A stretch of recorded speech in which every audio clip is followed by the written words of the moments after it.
Welcome back to the channel, or if you're just joining us, this is episode 3 of rebuilding this 2017.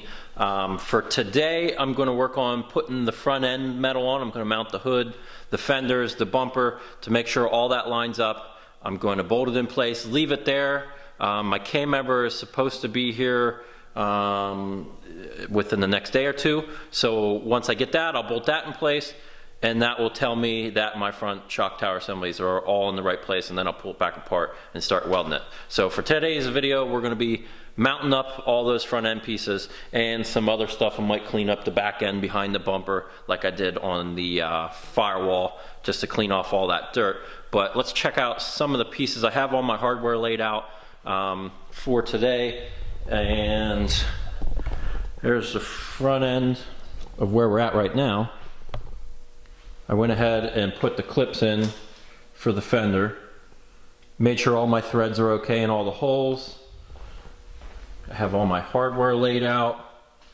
I bag everything whenever I take it apart, so it makes it easy when it goes back together. All my crash pieces, because they have some of the hardware that I need for like the headlights, the hood prop rod, and then the fenders I have sitting over here. I went and hammer and dollied out. There was 2 dings in each panel. The one I got off eBay, the top of it where you can see that yellow was bent, so I unbent that, hammer and dollied it flat, so everything's good to go, so I can put it on. And I'm going to get rid of the badges. That's why this one doesn't have the badge. That's why I got that fender. This is an original one from a GT, and I peeled that badge off. I just have to remove the sticky stuff. But so I'm going to throw on the hood, fenders, bumper, line all that up. So here we go.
I'm really pumped with how this front end is lining up. I got everything in the front end, the headlights even, lined up the hood to the fenders, to that front bumper. I just need the hood latch in it so it's not pulled down tight on the hood to that front bumper, which you'll see just a little bit of a gap, but once it's closed, it'll fill that up. So I was just starting on the rear bumper. I put that carbon fiber piece into it, and that's what I'm gonna be doing next. I'm gonna go to the back of the car, clean up the back of the car that's behind the bumper while it's exposed, like I did on the firewall there, before I throw on the rear bumper, and it was slightly hit there, which I'll show you. And I gotta fix that before I throw the bumper on also, but I'll show you the front end here quick, and then we'll move on to the back and start cleaning that up.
Coming to the back of the car, what I'm gonna do next, clean up all this dirt from the water runoff that got behind everything, so it's all cleaned up. So whenever I am spraying it, it's reducing the risk of any dirt getting into the paint. And on this side, when it was hit, I think it spun around and it cracked this tail light here. Something jarred at center, which indented the body here enough that it cracked this support piece, which I do have another one that I'm going to stick on. So I'm going to take these off and clean these off because they're super dusty. Try and pull that out as best I can. I'm going to remove some of the interior in that trunk and hammer that out to get it close because it twisted that taillight housing and it prevented it from going in and coming out nicely. So I'm going to fix all that, clean up this dust, so that I can stick this rear bumper on just to test fit that and make sure everything's good there.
I have pretty much all the back end pieces together just to make sure that everything fits, and I just threw the 2 other carbon fiber pieces on there because I wanted to see how it would look with the wheels.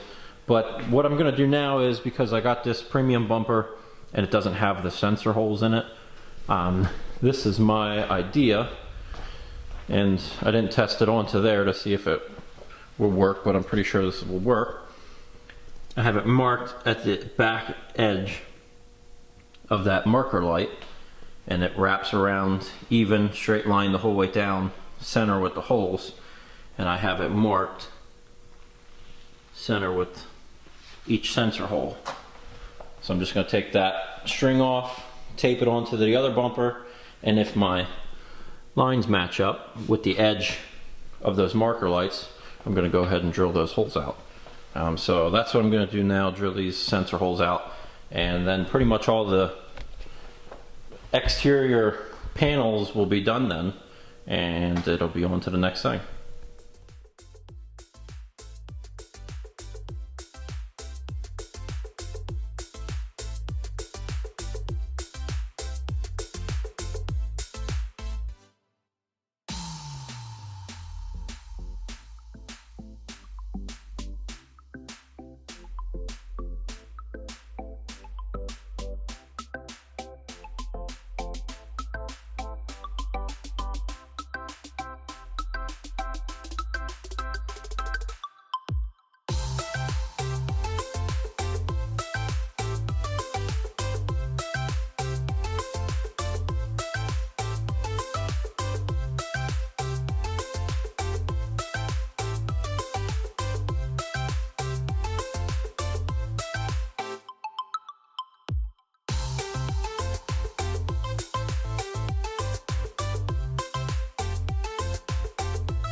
Well, now that we have all the body panels fit to the car, I know it fits the way that it should. Everything is able to be lined up real nice. So it's going to sit like that until I get that front K member, which is coming, and test fit that last before I weld those front frame rails, which at that point I'll pull off the whole front end and the rear bumper, because they will all be sprayed on stands separately, because I got to wrap around, like the front bumper and the fender up front are different colors, so I got to wrap around it. If they're on the car, I can't spray it like I should. So next video will most likely be me doing the engine. I'll pull that out, repaint that, clean up the block first, paint it, get that ready to go in onto that new K member, and then I have all the front end old K member stuff to disassemble, spindles. I got the new control arms, and then all that can start going together to get the car to where it could potentially then go onto 4 wheels, get it to run and drive. That's my plan, is to get it running and driving before I actually paint it. So that's my plan. Hope you enjoyed this video. Give it a thumbs up, hit the subscribe button, and we'll see you in the next video.